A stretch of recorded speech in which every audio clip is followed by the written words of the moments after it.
नमस्कार, स्वागत है आप सभी का देवभूमि समाचार में। मैं आपके साथ निकिता कश्यप। बुलेटिन की शुरुआत करते हैं। राष्ट्रपति द्रौपदी मुर्मू 67 साल की हो गई हैं और आज उनका जन्म जो है 1998 में आज ही के दिन हुआ था। वहीं आपको बताते चले कि पीएम नरेंद्र मोदी समेत कांग्रेस के अध्यक्ष मल्लिकार्जुन खड़गे और कई नेताओं ने राष्ट्रपति मुर्मू को आज जन्मदिन की शुभकामनाएं भी दी। आपको बताते चले कि राष्ट्रपति मुर्मू अपना जन्मदिन उत्तराखंड में मना रही हैं। राष्ट्रपति द्रौपदी मुर्मू 3 दिवसीय उत्तराखंड के दौरे पर है। राष्ट्रपति ने देहरादून में राजपुर रोड पर राष्ट्रपति निकेतन का उद्घाटन भी किया। इस मौके पर राज्यपाल लेफ्टिनेंट जनरल गुरमीत सिंह के साथ साथ मुख्यमंत्री पुष्कर सिंह धामी भी मौजूद रहे। तो वहीं आपको यह भी बताते चले कि राष्ट्रपति ने राष्ट्रीय दृष्टि दिव्यांगजन सशक्तिकरण संस्थान के कार्यक्रम में भी भाग लिया।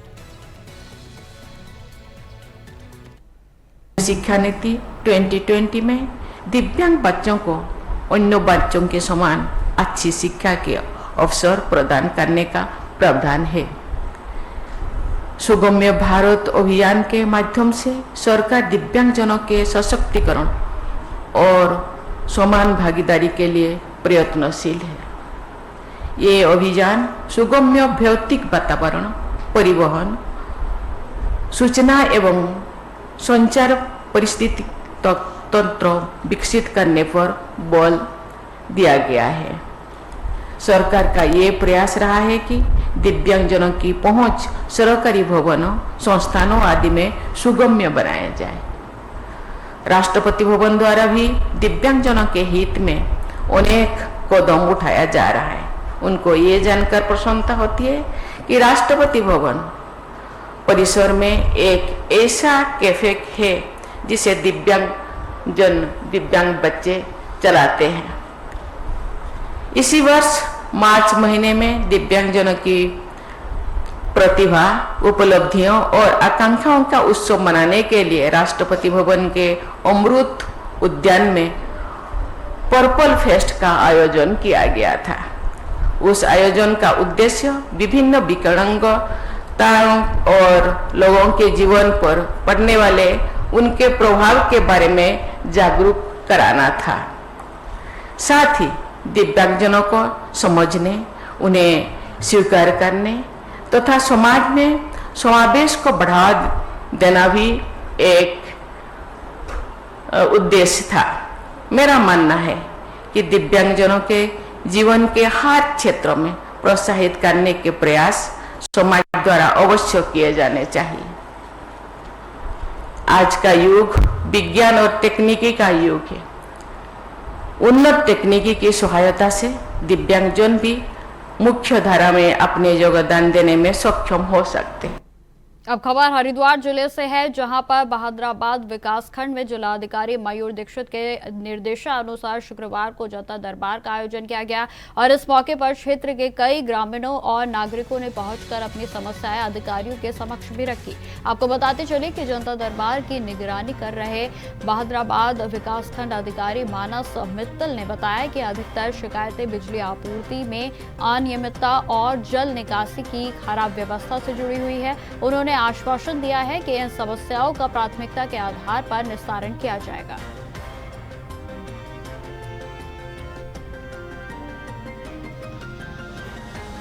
जिलाधिकारी आज का ये जो जनता मिलन कार्यक्रम था, ये जिलाधिकारी महोदय के निर्देशों के क्रम में शुक्रवार को 20 जून को यहाँ पे विकासखंड बहादुराबाद में रखा गया था।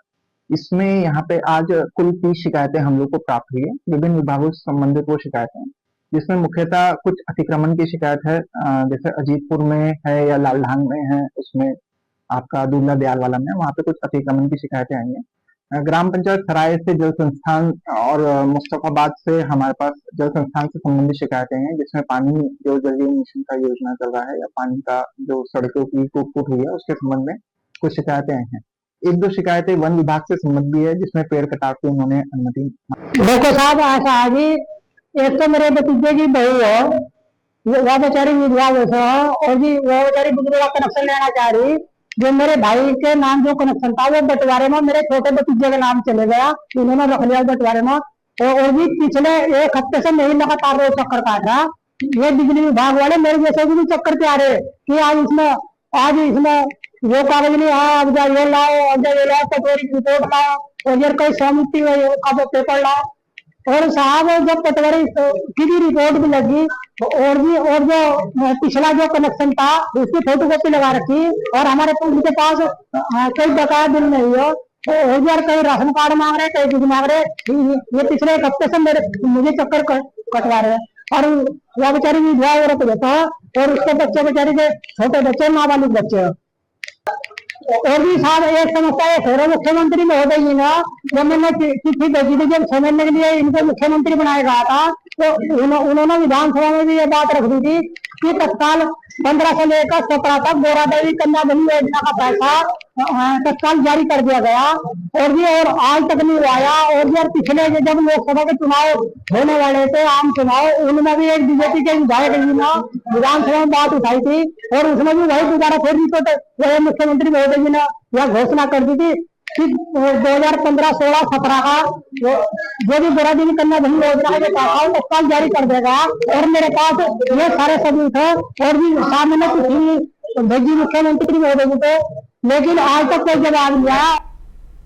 पर्यटक नगरी रानीखेत के पंचेश्वर महादेव मंदिर में पूरे बाजार में महिलाओं के द्वारा बड़ी कलश यात्रा निकाली गई। वहीं आपको बताते चले कि मंदिर के वार्षिकोत्सव के अवसर पर मंदिर धर्मशाला समिति के द्वारा मंदिर परिसर में 7 दिवसीय श्रीमद् भगवद गीता के प्रथम दिवस पूजन के बाद यह कलश यात्रा निकाली गई। वहीं आपको यह भी बता दें कि जिसका समापन 27 जून को विशाल भंडारे के साथ होगा।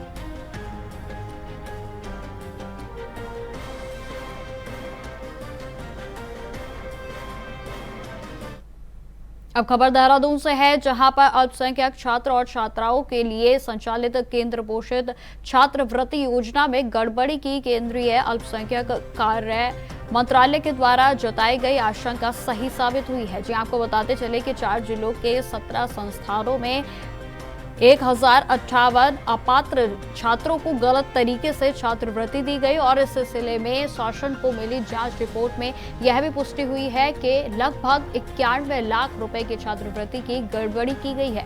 और सचिव अल्पसंख्यक कल्याण धीराज गर्ब्याल ने इस पर जानकारी देते हुए बताया कि जांच रिपोर्ट का परीक्षण किया जा रहा है। जल्द ही संबंधित संसाधनों और संस्थाओं के विरुद्ध पुलिस के प्राथमिकी दर्ज कराने के संबंध में आदेश जारी किए जाएंगे। साथ ही साथ उन्होंने कहा कि केंद्रीय अल्पसंख्यक कार्य मंत्रालय ने उत्तराखंड के 92 संस्थानों, स्कूलों और मदरसों में केंद्र पोषित छात्रवृत्ति योजनाओं में गड़बड़ी की आशंका जताई थी, और इस मामले पर सचिव धीरज सिंह ने गर्ब्याल ने इस पर और भी जानकारी दी, जिस पर उन्होंने बताया कि मामले की डिटेल्स रिपोर्ट शासन स्तर से भारत सरकार को सौंपी जा चुकी है, और जिस पर कार्रवाई करते हुए अब छात्रवृत्ति में अनियमितता करने वाले संस्थानों पर जल्द ही कार्रवाई देखने को मिलेगी।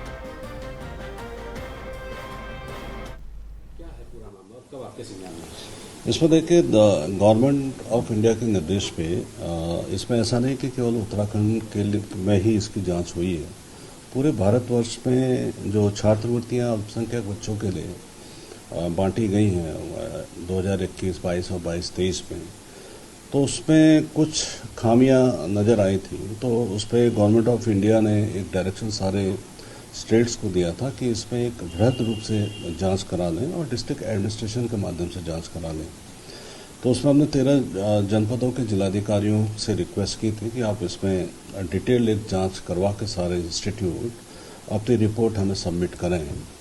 तो हमारे स्टेट में लगभग 92 इंस्टीट्यूट ऐसे थे जिनकी सूची हमें प्राप्त हुई थी। तो उसमें हम लोगों ने जब डिटेल इंस्पेक्शन हम लोगों ने कराया है, तो उसमें 92 इंस्टीट्यूट में से 17 इंस्टीट्यूट ऐसे हैं जिसमें लगभग 1058 स्टूडेंटों के नाम पे छात्रवृत्ति प्राप्त की गई है, लेकिन वो बच्चे या तो वहाँ पढ़ नहीं रहे थे या फिर अल्पसंख्यक समुदाय के नहीं थे। तो उसमें जो डिटेल रिपोर्ट आई है, तो उसमें 1058 बच्चों को जो छात्रवृत्ति दी गई है, और उसमें जो 17 इंस्टीट्यूटों का नाम जिसमें आया है, और इसमें लगभग 91 लाख की धनराशि इसमें इन्वॉल्व है। तो ये रिपोर्ट आ गई है। इसमें हम लोगों ने ये रिपोर्ट गवर्नमेंट ऑफ इंडिया को सबमिट भी कर दी है, और कल तक की डेट थी, 17 तारीख तक हम लोग को सबमिट करना था, तो उसको हम लोगों ने सबमिट कर दिया है। अब और इसमें जो 17 इंस्टीट्यूट हैं उसमें लगभग 91 लाख की धनराशि है जो अभी तक हमारे संज्ञान में आया है कि गलत रूप से ये वितरित की गई है।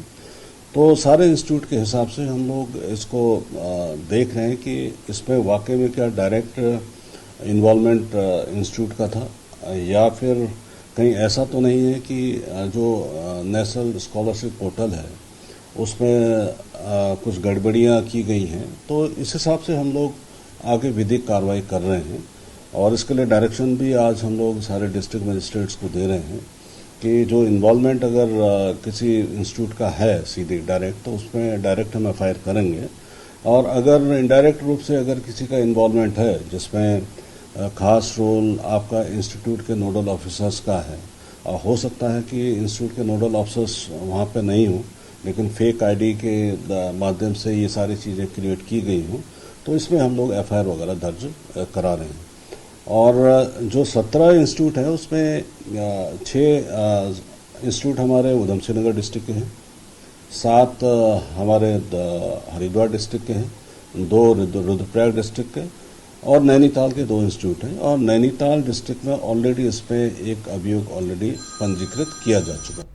अब खबर जसपुर से है जहां पर इन दिनों पानी की कमी जी का जंजाल बनती हुई नजर आ रही है। जहां आपको बताते चले कि जहां एक तरफ भारत सरकार के द्वारा जल जीवन मिशन हर घर जल की योजनाएं चलाई जा रही हैं, लेकिन योजनाओं के चलने के बाद भी जसपुर क्षेत्र में इसका कोई खास लाभ मिलता हुआ लोगों को नजर नहीं आ रहा है और जल निगम के द्वारा शहर में पानी की आपूर्ति समय पर नहीं की जा रही है और साथ ही साथ सरकारी टंकियों में भी 3-3 दिन तक पानी नहीं आता है, जिसके वजह से जनता को भारी परेशानियां हो रही हैं। तो वहीं जनता अपनी परेशानियों को लेकर नगर पालिका के पास गई, जहां पर आपको बताते चले कि शहर में पानी की समस्या को लेकर नगर पालिका अध्यक्ष नौशाद सम्राट ने बताया कि पूर्व में भी नगर पालिका ने जल संस्थान को 44 लाख रुपए दिए थे और जिसमें से 28 जगह पाइपलाइन डालनी थी। विभाग ने पाइपलाइन तो डाली मगर रोड बिल्कुल बेकार कर दिया और जिसमें विभाग से कहा गया कि जिसमें उन्होंने कहा है कि सही करा देंगे, लेकिन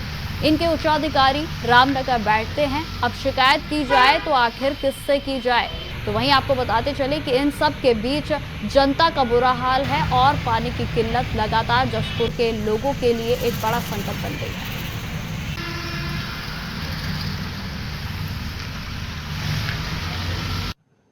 देखिए, पूर्व में हमने इन्हें 44 लाख रुपए दिया था हमारी नगर पालिका ने और 28 लाइन में पाइपलाइन पड़नी थी।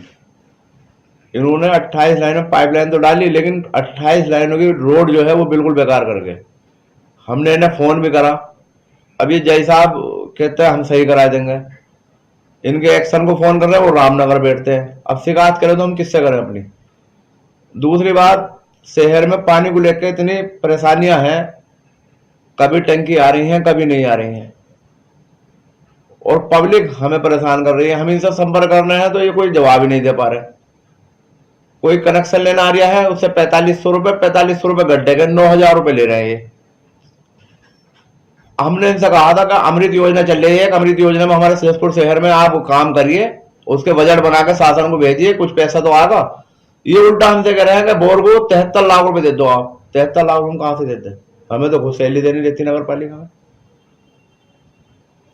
भारत सरकार की स्कीम तो ये बाद में जब हमारा एक्शन ही जसपुर नहीं आ रही है तो देखने जसपुर को रामनगर से बैठ के ऑर्डर चला देते हैं वो एक्शन साहब कि ऐसा करना वैसा करना। जय पे जय क्या करे बेचारा अकेला। एक बार जसपुर को आगे देखे जसपुर की क्या हालत हो रही। जो हमारे बाहर के इलाके हैं शहर के, उन इलाकों में पानी नहीं पहुंच पा रहा। 2-3 दिन से परेशान है वो लोग। देखो, हमें एक आध सप्ताह और देखते हैं ना, वरना फिर धरना प्रदर्शन करेंगे इनके खिलाफ। भाई पब्लिक को ले जाएंगे इनके दौरे और उन्हें धरने पे बिठाएंगे, हम भी बैठेंगे उनके साथ धरने पे और उसका समाधान जब तक नहीं होगा जब तक हम यही काम करेंगे इनके साथ। मेन तो यहाँ पे जो विद्युत व्यवधान होने के कारण ज्यादा दिक्कत आ रही है। गर्मी के टाइम पे विद्युत जिस हिसाब से हमको विद्युत की आपूर्ति चाहिए उस हिसाब से विद्युत की आपूर्ति नहीं हो पाती है और बार बार लाइट का जाना, जिस लाइट के जाने से हमारे पानी की व्यवस्था हमारी चरमरा जाती है। उसे मेन ये है कि यहाँ पर कोई टैंकी नहीं है जिसे टैंकी से हम सप्लाई कर सकें। जितनी पॉपुलेशन के आधार पर हमारे पास जो पानी है, पानी की उपलब्धता हमारे वहां तक 3 MLD है, और हमें पानी की जो आवश्यकता है, हमें पॉपुलेशन के हिसाब से यहाँ पर पानी की आवश्यकता 12 MLD की है, और उसके सापेक्ष वहां पर 3 MLD पानी है। और हमारे पास यहाँ पर नगर क्षेत्र में 5 ट्यूबवेल हैं, उन 5 ट्यूबवेल से 24 घंटे सप्लाई की जाती है। वो लाइट पर डिपेंड है, जितनी देर लाइट आएगी उतनी देर पानी की सप्लाई की जाती है, और हमारे ट्यूबवेल जो है 24 घंटे चलाए जाते हैं। इस हमारे द्वारा जो जहाँ पर भी जिन गलियों में हमने लाइन डाली गई है, वो उनको हमने गुणवत्तापूर्ण ढंग से उनको बना दिया गया है। कुछ जसपुर क्षेत्र जल निगम द्वारा एक प्रोजेक्ट तैयार किया गया है, 1,45 लाख का एक प्रोजेक्ट तैयार किया है, जिसमें 5 ट्यूबवेल 11 ट्यूबवेल 5 टैंक का निर्माण किया जाना है।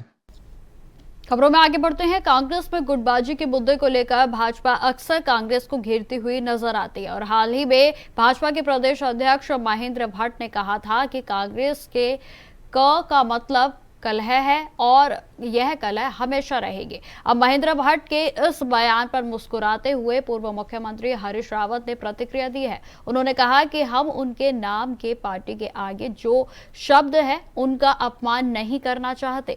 हरदाव ने कहा कि शब्द ईश्वरीय आभा देते हैं, जैसे कि ओम है, हर शब्द में ओम विद्यमान है, और भाजपाई हैं जो ओम का भी अपमान कर रहे हैं। आगे उन्होंने क्या कुछ कहा, आप सुनिए। अब हम उनके नाम, उनके पार्टी और इन सब के आगे जो शब्द हैं उनको लेकर के उन शब्दों का अपमान नहीं करना चाहते। इस तरीके के शब्दों का अपमान, शब्द ईश्वरी आभा देते हैं, जैसे ओम है तो उसी तरीके से हर शब्द में ओम विद्यमान है। तो ये भाजपा ही है जो ओम का भी अपमान कर सकती है, क्योंकि वो तो जब वो कहते हैं हम राम को लाए हैं, तो वो कल ये भी कह देंगे हम ओम को लाए हैं, और हमने ये शब्दों का सृजन करने का काम किया। तो इसलिए उनको ये उनकी बुद्धिमत्ता है। खबरों में आगे बढ़ते हैं। उत्तराखंड सरकार ने एक बड़ा प्रशासनिक फेरबदल करते हुए 32 IAS अधिकारी और 24 PCS अधिकारियों को इधर से उधर किया है। जी आपको बताते चले कि कई जिलों के कप्तान बदले गए हैं और कई सचिवों के विभाग, लेकिन इसमें सबसे ज्यादा चर्चा IAS अधिकारी धीराज गर्ब्याल की हो रही है। आपको बताते चले कि पर्यटन सचिव और मुख्य कार्यकारी अधिकारी पर्यटन विकास परिषद की जिम्मेदारी दी गई है। लंबे समय से पर्यटन विभाग में किसी एक ऐसे अधिकारी की तैनाती की मांग की जा रही थी जो उत्तराखंड को जानता हो और यहां के पर्यटन को आगे बढ़ाने में महत्वपूर्ण भूमिका निभा सकता हो।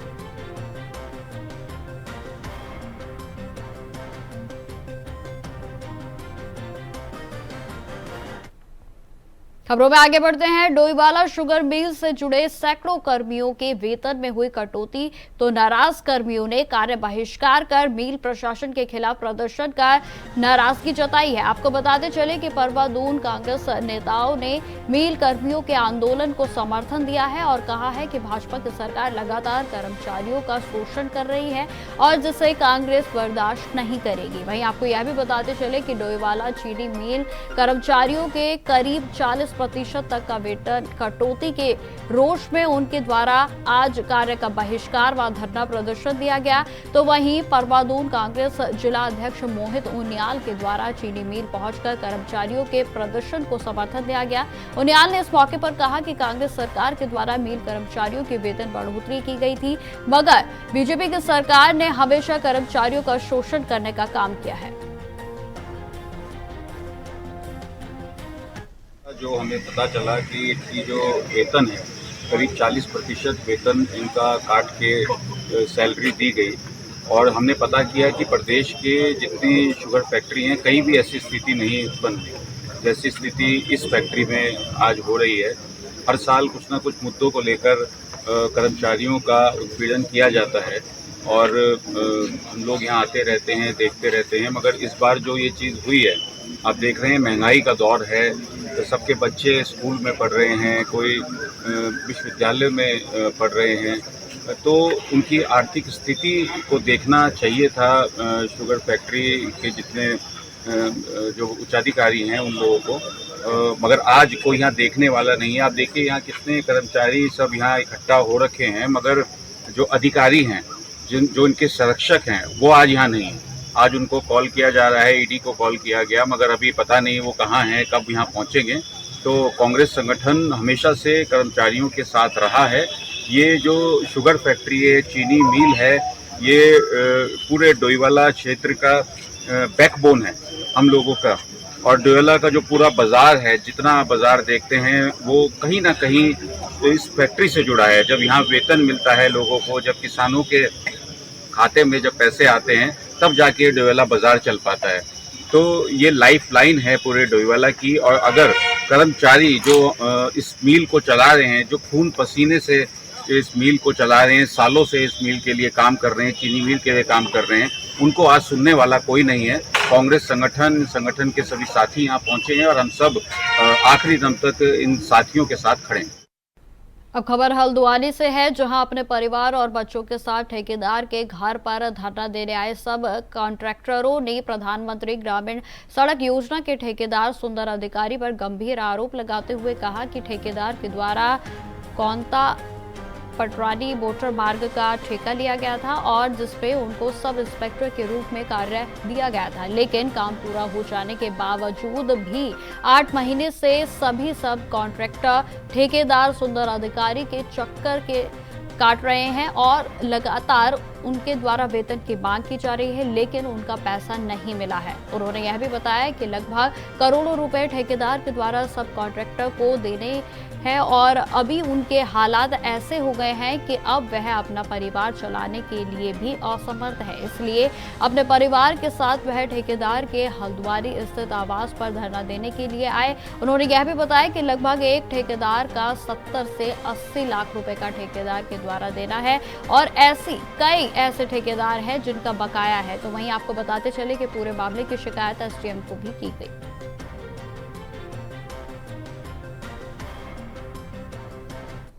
उन्हें ठेकेदार सुंदर अधिकारी लोहाघाट के हैं, सिमलखेत के रहने वाले, उनसे हम लोगों ने शोड़ा कोंता हरिस्ताल पटानी एक रोड है हैड़ा खान के पास एक रोड है, शोड़ा कोंता पटानी उस रोड का नाम है। पीएम जसवाई के अंतर्गत वो रोड बनी है, वो है। उसमें हम लोगों ने सब कॉन्ट्रैक्टर में काम लिया था। हम लोगों ने काम लेने के बाद उनके द्वारा हमारी दीवालों का और सोलिंग का जो मेरा पैसा है करीबन 78। अब खबर कोटद्वार से है, जहां पर एक कलयुगी हत्यार पत्नी का सनसनीखेज मामला सामने आया। आपको बताते चले कि प्रेम प्रसंग के चलते एक महिला ने अपने प्रेमी के साथ मिलकर पति की निर्मम हत्या कर दी। इसके बाद पति के शव को डुगड़ा के पास जंगल में फेंक दिया गया। वहीं आपको बताते चले कि कोटद्वार पुलिस ने कार्रवाई करते हुए पत्नी और उसके प्रेमी को बिजनौर से गिरफ्तार कर जेल भी भेज दिया है। बताते चले कि 5 जून को चौकी डुगड़ा के क्षेत्र में एक अज्ञात पुरुष का शव बरामद हुआ था। शव की शिनाख्त रविंद्र कुमार पुत्र स्वर्गीय राम स्वरूप निवासी रजोकरी वसंत कुंज साउथ नई दिल्ली के रूप में हुई थी, जिसमें कि आपको बता दें कि मृतक के भाई राजेश कुमार की शिकायत पर पुलिस ने मामले की छानबीन की। छानबीन में जो बात सामने आई, इससे सबके रोंगटे खड़े हो गए। आपको बता दें कि पुलिस की पूछताछ में पत्नी रीना सिंधु ने बताया कि मुरादाबाद में उसके और मृतक पति रविंद्र कुमार के नाम पर एक बड़ा मकान है और जिसे रविंद्र कुमार बेचना चाहता था, लेकिन वह मकान नहीं बेचना चाहती थी और इस बात को लेकर आपस में झगड़ा होता रहता था। और इसी बीच परितोष कुमार उसके फिजियोथेरेपी सेंटर में आया था और जहां पर दोनों के बीच प्यार हो गया और इसके बाद उसने प्रेमी के संग मिलकर अपने पति रविंद्र को मार डाला और प्लान भी बनाया और जिसके बाद उसे शराब पिलाई और जिसके बाद आपको बताते चले कि फावड़े से रविंद्र की छाती और गले पर वार कर हत्या कर दी गई। 5 जून को दुगड्डा क्षेत्र के अंतर्गत एक व्यक्ति का शव बरामद किया गया था। शिनाख्त करते हुए इस व्यक्ति की पहचान रविंद्र कुमार निवासी बसंत कुंज नई दिल्ली के रूप में की गई। शव बरामद करने के उपरांत इनके परिजनों को इसकी सूचना दी गई और पोस्टमार्टम और पंचनामा की कार्रवाई हमारी पुलिस की टीम्स के द्वारा की गई। पोस्टमार्टम में ये पाया गया कि उक्त शव पर काफ़ी निशान हैं और कई चोटें भी हैं, जिससे कि ये प्रतीत हो रहा था कि शायद उक्त व्यक्ति का किसी ने मर्डर किया गया है। हमारी कोतवाली पुलिस की टीम्स के द्वारा धारा 103 BNS अर्थात मर्डर के अंतर्गत मुकदमा पंजीकृत किया गया। अब विवेचना शुरू की गई।